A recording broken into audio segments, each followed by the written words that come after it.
वाराणसी में कौन मारेगा बाजी, किसके हाथ होगी सत्ता की चाबी। 10 लाख का अंतर तय कर पाएंगे मोदी। अंतिम चरण की 13 सीटों पर आज मतदान हो रहा है। कुल 2,50,56,877 मतदाता प्रत्याशियों के भाग्य का फैसला हो रहा है। मतदान शांतिपूर्ण ढंग से संपन्न कराने के लिए आयोग ने व्यापक तैयारियां की हुई हैं।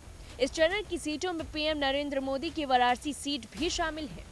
केंद्रीय मंत्री डॉक्टर महेंद्र पांडे, पंकज चौधरी व अनुप्रिया पटेल के अलावा अफजाल अंसारी समेत 144 प्रत्याशियों के भाग्य का फैसला आज ईवीएम में बंद हो जाएगा। बता दें कि वाराणसी लोकसभा सीट बेहद खास है, क्योंकि ये प्रधानमंत्री नरेंद्र मोदी की संसदीय सीट है। पीएम मोदी पिछले 10 सालों से यहाँ सांसद है। 2014 में इस सीट से जितनी बड़ी जीत हासिल की थी पीएम मोदी ने, तो वहीं 2019 में उससे भी बड़ी जीत दर्ज की थी। हालांकि अभी भी बीजेपी की मुश्किलें कम नहीं है। बीजेपी यह तो मान रही है कि वे सीट जीत जाएगी, लेकिन उसका फोकस जीत का अंतर बढ़ाने पर है। वहीं बीजेपी के अलावा सपा और कांग्रेस के लिए भी राह आसान नहीं है। इंडिया अलायंस भले ही यह दावा कर रही हो कि वे जीत दर्ज करेंगे, लेकिन उनके लिए समीकरण अपने पक्ष में करना आसान नहीं है। भारतीय जनता पार्टी 2024 में प्रधानमंत्री नरेंद्र मोदी की जीत के आंकड़ों को और बड़ा करने की तैयारी में है, ताकि एक नया कीर्तिमान स्थापित हो सके। इन तमाम बातों के बीच इस बार वाराणसी सीट पर चुनाव बेहद अलग हो रहा है।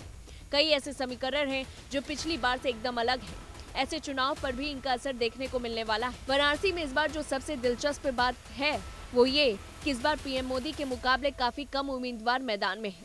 बात करें साल 2014 की, तो बता दें कि 43 उम्मीदवार प्रधानमंत्री नरेंद्र मोदी के खिलाफ चुनाव में दिखाई दिए थे। इसी तरह साल 2019 में 27 उम्मीदवारों ने चुनाव लड़ा था। वहीं इस बार ये संख्या पीएम मोदी समेत घटकर सिर्फ 7 ही रह गई है। इससे वोटों का भी बंटवारा नहीं होगा और पक्ष हो या विपक्ष, एक मुश्त वोट पड़ेगा। इस बार बीजेपी का मुकाबला करने के लिए सपा कांग्रेस गठबंधन मैदान में है, जबकि पिछली बार सपा बसपा ने मिलकर चुनाव लड़ा था। बड़ी बात तो ये है कि बसपा इस चुनाव में बेहद कमजोर दिख रही है। ऐसे में बसपा का दलित वोट और मुस्लिम एकजुट होकर इंडिया गठबंधन के पक्ष में दिख रहे हैं। वाराणसी में मुस्लिम आबादी भी बड़ी संख्या में रहती है। बावजूद इसके इस बार चुनावी मैदान में सिर्फ एक ही मुस्लिम उम्मीदवार है, जबकि 2014 और 2019 के चुनाव में 4 मुस्लिम प्रत्याशी खड़े हुए थे। इस बार सिर्फ बसपा से अतहर जमाल लारी मुस्लिम उम्मीदवार है। ऐसे में मुस्लिम वोटर बटेंगे या फिर नहीं। वाराणसी में काशी कॉरिडोर के लोकार्पण के बाद ये पहला चुनाव है। वहीं हाल ही में राम मंदिर में भी प्राण प्रतिष्ठा समारोह संपन्न हुआ है। जाहिर है इसका असर भी दिखाई दे रहा है। बीजेपी ने चुनाव से पहले काशी में इतना बड़ा नारी वंदन कार्यक्रम किया, जिसमें पीएम मोदी भी शामिल हुए थे। आधी आबादी के लिए इतना बड़ा कार्यक्रम किसी और पार्टी ने नहीं किया। आज वाराणसी में प्रत्याशियों की किस्मत जो है ईवीएम में कैद हो जाएगी और सिर्फ इंतजार रहेगा तो 4 जून का।